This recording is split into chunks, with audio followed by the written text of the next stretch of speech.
নমস্কার বন্ধুরা, চাকরির পরীক্ষায় মিশ্রণ এই চ্যাপ্টার থেকে একটা না একটি কোশ্চেন থাকেই। আর দেখুন এই টাইপের প্রশ্ন কত সহজে এবং শর্টকাট টিক্স আমি করাচ্ছি, আর আশা করি ক্লাসটি ভালো লাগবে।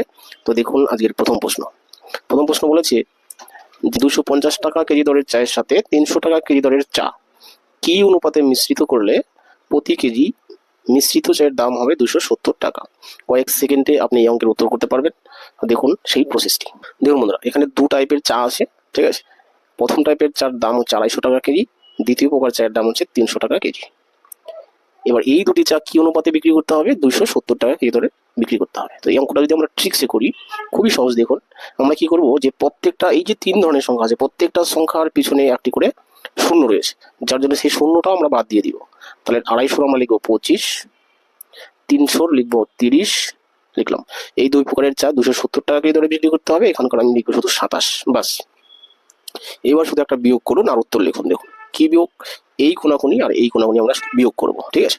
তাহলে 30 থেকে যদি 27 বিয়োগ করি কত হবে? 3, ঠিক আছে। আবার 27 থেকে যদি 25 বিয়োগ করি কত হবে? 2, বাস। দেখুন উত্তর হয়ে গেল 3:2। তো 3:2 হচ্ছে অপশন নাম্বার সিতে রয়েছে। এই হলো বন্ধুরা উত্তর।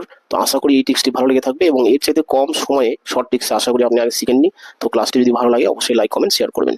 চলে আসছি পরের প্রশ্নে। দেখুন একই টাইপের প্রশ্ন করেছে, বলেছে 4.5 টাকা কেজি দরের আলুর সাথে 6 টাকা কেজি দরের আলু কি অনুপাতে মিশ্রিত করলে মিশ্রিত আলুর দাম হবে 5.5 টাকা পার কেজি। তাহলে দেখুন এটাও একই টাইপের প্রশ্ন করেছে, তো এখানে আমরা শূন্য বাদ দিতে পারবো না, এটাই ব্যাপার, ঠিক আছে, কারণ সবার পিছনে শূন্য নেই। তাহলে আমরা কি করবো, সেই একই টিক্সে করবো যে 4.5 টাকা কেজি আলু, ঠিক আছে। আমি 4.5 লিখছি।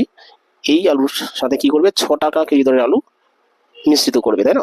সেই মিশ্রিত আলু কি 5.5 টাকা কেজি দরে বিক্রি করবে, অর্থাৎ 5.5, ঠিক আছে, বাস।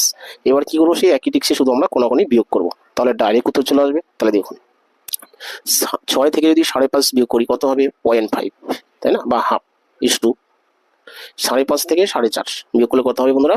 1 হবে, তাই না, 1 হবে। এবার কি এখানে যেহেতু দশমিক রয়েছে, সেই দশমিক যদি আমরা তুলে দিই তাহলে কি করতে পারি? দশমিক তুলে দেওয়ার জন্য নিচে একটা 1, একটা ঘর থাকার জন্য একটা শূন্য দিতে পারি, তাহলে দশমিক উঠে গেল, বাস। এখন অনুপাত হিসাবে আমরা কি করব, যে এই অনুপাতটাকে সরল করার জন্য আমরা কি করব? 10 দিয়ে গুণ করব। একেও 10 দিয়ে গুণ করব, একেও 10 দিয়ে গুণ করব, তাহলে আমরা অনুপাতটা সরল পেয়ে যাবো। তাহলে 10 দিয়ে গুণ কাটা যাচ্ছে, তাহলে এখানে থাকছে 5, এখানে থাকছে 10। এবার 5 আর 10কে আমরা 5 দিয়ে ভাগ করলে কি পাবো? 5 অক্ষে 5, 5 দুগুণে 10, তাই না? আমরা এখানেও 5 দিয়ে এখানেও 5 দিয়ে ভাগ করে দিলাম, তাহলে কি পেলাম? 1:2। তাহলে 1:2 দেখুন অপশন নাম্বার ডিতে রয়েছে, তাহলে অপশন ডি হচ্ছে বন্ধুরা উত্তর। তো আশা করি এই টিক্সটি ভালো লাগবে। টোটাল ক্লাসে দেখার জন্য ধন্যবাদ। যদি ক্লাসটি ভালো লেগে থাকে অবশ্যই লাইক কমেন্ট শেয়ার করবেন। নতুন বন্ধুরা চ্যানেলটি সাবস্ক্রাইব করবেন। রাখছি বন্ধুরা, থ্যাংক ইউ।